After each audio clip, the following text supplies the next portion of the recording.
the past memorandum to the guarantors of security of Ukraine, demanding immediate consultations. We go out live right now to the White House. President Biden about to make statements on new sanctions against Russia.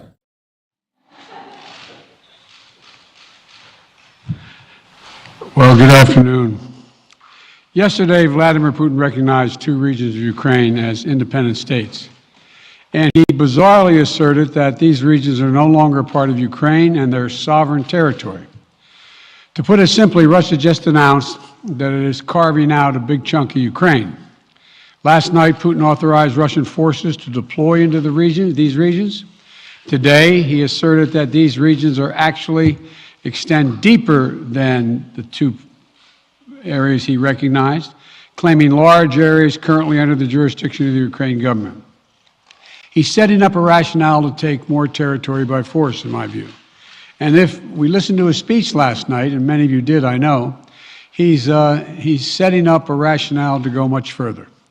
This is the beginning of a Russian invasion of Ukraine, as he indicated and asked permission to be able to do from his Duma. So let's begin to, I'm going to begin to impose sanctions in response far beyond the steps we and our allies and partners implemented in 2014.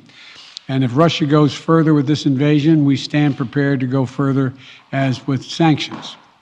Who in the Lord's name does Putin think gives him the right to declare new so-called countries on territory that belong to his neighbors?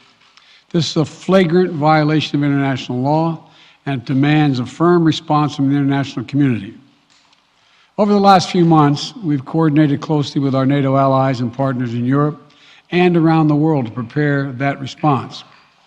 We've said all along, and I've told Putin to his face more than a month ago, that we would act together. And the moment Russia moved against Ukraine, Russia has now undeniably moved against Ukraine by declaring these independent states. So today, I'm announcing the first tranche of sanctions to impose costs on Russia in response to their actions yesterday. These have been closely coordinated with our allies and partners and will continue to escalate sanctions if Russia escalates. We're implementing full blocking sanctions on two large Russian financial institutions, VEB and their military bank. We're implementing comprehensive sanctions on Russia's sovereign debt. That means we've cut off Russia's government from Western financing. It can no longer raise money from the West and cannot trade in its new debt on our markets or European markets either. Starting tomorrow and continuing in the days ahead, we'll also impose sanctions on Russia's elites and their family members. They share in the corrupt gains of the Kremlin policies and should share in the pain as well. And because of Russia's actions, we've worked with Germany to ensure Nord Stream 2 will not, as I promised, will not move forward. As Russia contemplates its next move, we have our next move prepared as well. Russia will pay an even steeper price if it continues its aggression, including additional sanctions. The United States will continue to provide defensive assistance to Ukraine in the meantime, and will continue to reinforce and reassure our NATO allies. Today, in response to Russia's admission that it will not withdraw its forces from Belarus, I have authorized additional movements of U.S. forces and equipment already stationed in Europe to strengthen our Baltic allies, Estonia, Latvia, and Lithuania. Let me be clear, these are totally defensive moves on our part. We have no intention of fighting Russia. We want to send an unmistakable message, though, that the United States, together with our allies, will defend every inch of NATO territory and abide by the commitments we made to NATO. We still believe that Russia is poised to go much further in launching a massive military attack against Ukraine. Hope I'm wrong about that, hope we're wrong about that, but Russia has only escalated its threat against the rest of Ukrainian territory, including major cities and including the capital city of Kyiv. There are still well over 150,000 Russian troops surrounding Ukraine.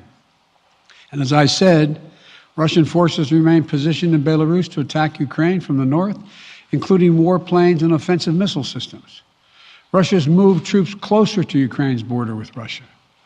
Russia's naval vessels are maneuvering in the Black Sea to Ukraine's south, including amphibious assault ships, missile cruisers, and submarines. Russia's moved supplies of blood and medical equipment into position on their border. You don't need blood unless you plan on starting a war. Over the last few days, we've seen much of the playbook that Secretary Blinken laid out last week in the United Nations Security Council come to pass. A major increase in military provocations and false flag events along the line of contact in the Donbass. Dramatically staged, conveniently on-camera meeting of Putin's Security Council to grandstand for the Russian public. And now, political provocation of recognizing sovereign Ukrainian territory as so-called independent republics in clear violation, again, of international law. President Putin has sought authorization from the Russian parliament to use military force outside of Russian territory. And this set the stage for further pretexts of further provocations by Russia to try to justify further military action. None of us should be fooled. None of us will be fooled. There is no justification. Further Russian assault in Ukraine remains a severe threat in the days ahead. And if Russia proceeds, it is Russia and Russia alone that bears the responsibility. As we respond, my administration is using every tool at our disposal to protect American businesses and consumers from rising prices at the pump. As I said last week, defending freedom will have cost for us as well and here at home. We need to be honest about that.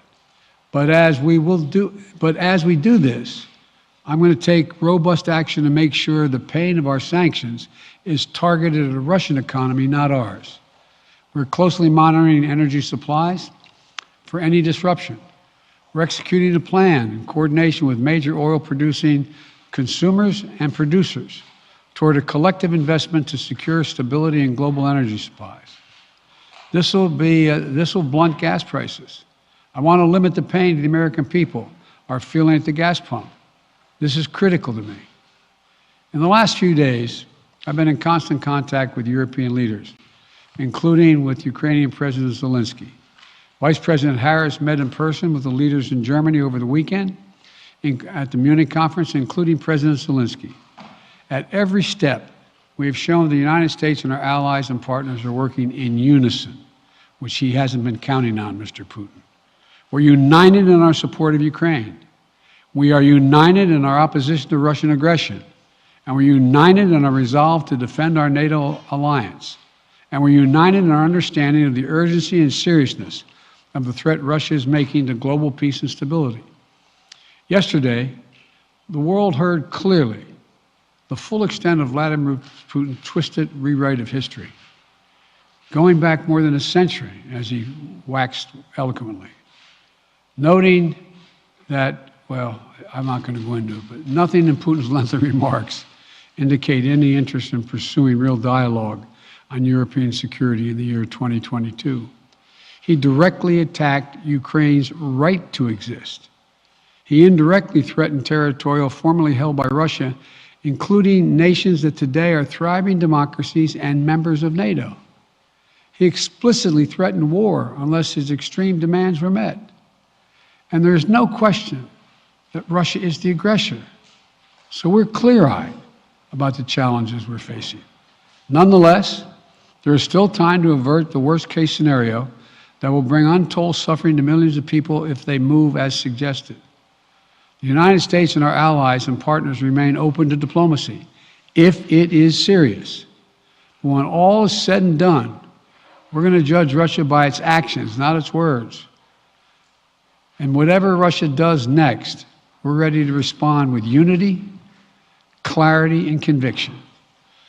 We'll probably have more to say about this as it moves on. I'm hoping diplomacy is still available. Thank you all very much. Sir, are you still open to meeting with Vladimir Putin, sir?